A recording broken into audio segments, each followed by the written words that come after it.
You know, in many churches, people walk in and sit in the back row. And the front rows are left empty. Here, there is no back row, as it were.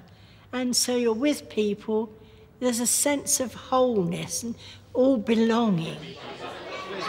Every day, the nuns and the students get together for tea and cakes with their families. For Matt Simpkins, the chapel is very much at the heart of their community.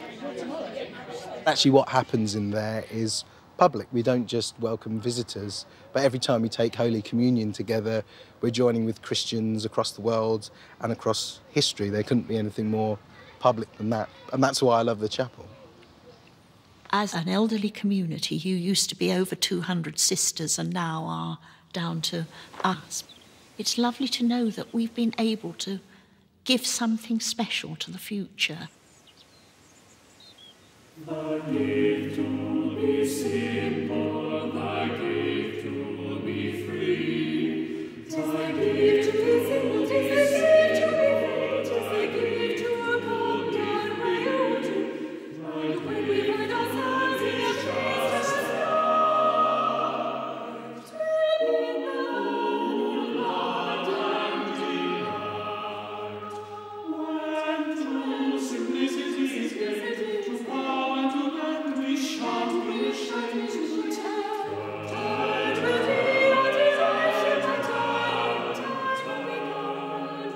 Thy gift to be simple, thy gift to be free. Tis thy gift to be simple, tis thy gift to be free. Tis thy gift to come down royalty. Right when we find ourselves in a Christ's light. To be known of love and delight. Thy gift to be simple, thy gift to be free. Thy gift to be simple, thy gift to be free. Tis thy gift to be simple, to be free. Tis thy gift to be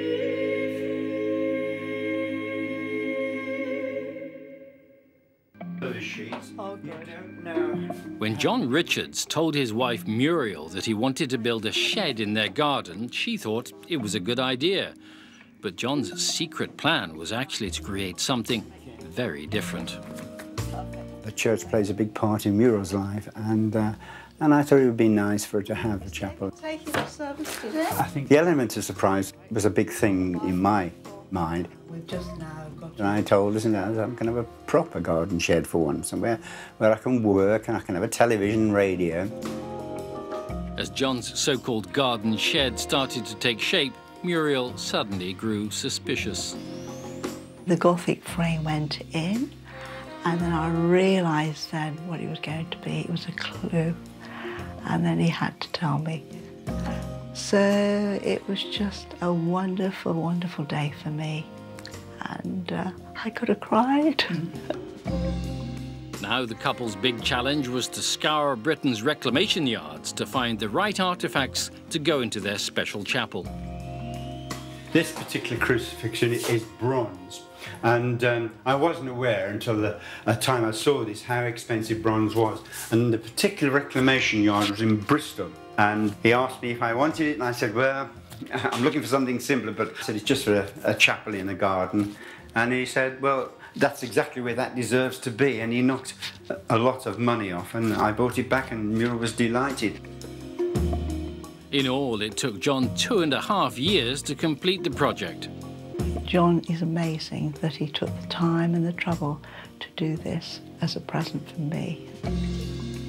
I think it gives me a lot of inspiration. Most days I go over in my own time and have the peace and tranquility that it gives me. Let us pray. And today, what is one of Britain's smallest chapels is proving a big hit with local people.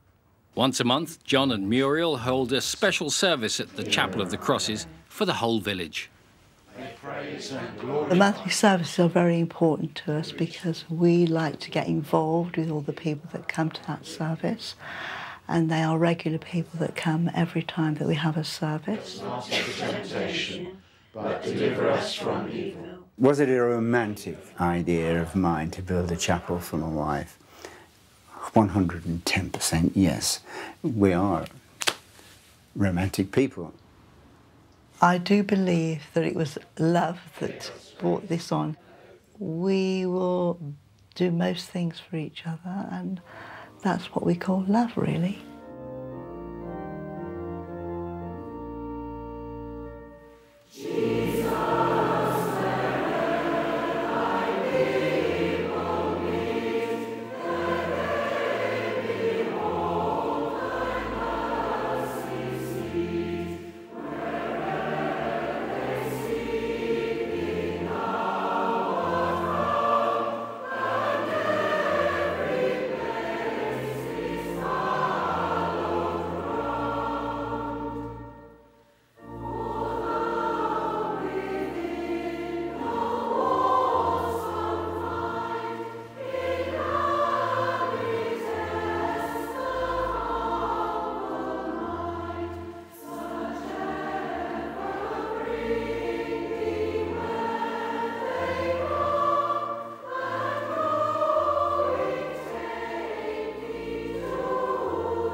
During the more turbulent periods of English history, private chapels were sometimes used as safe havens to help people escape from religious persecution.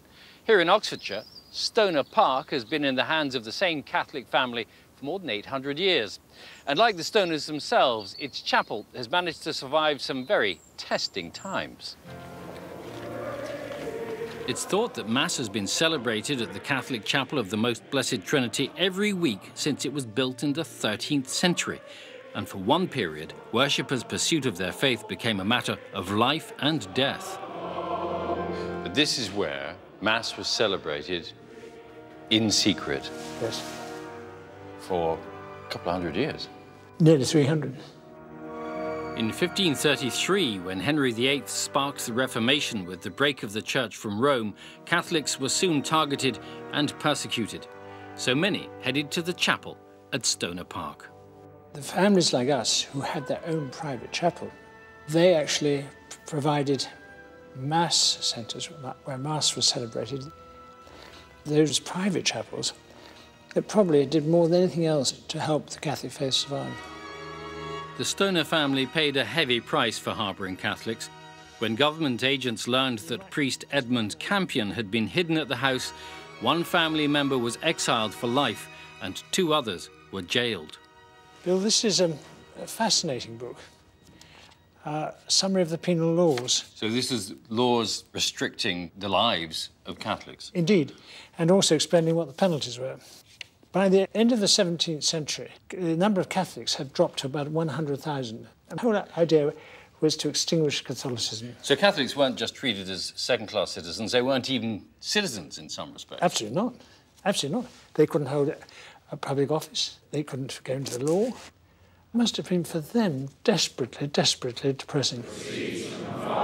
Today, nearly 200 years after laws were introduced allowing Catholics to worship openly again, the chapel remains a very important place for many.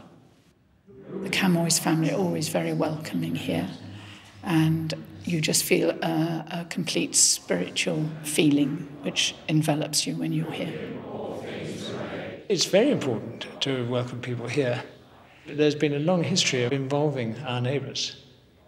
So that gives one great hope that the chapel will go on being used and being visited, well, much longer than my life.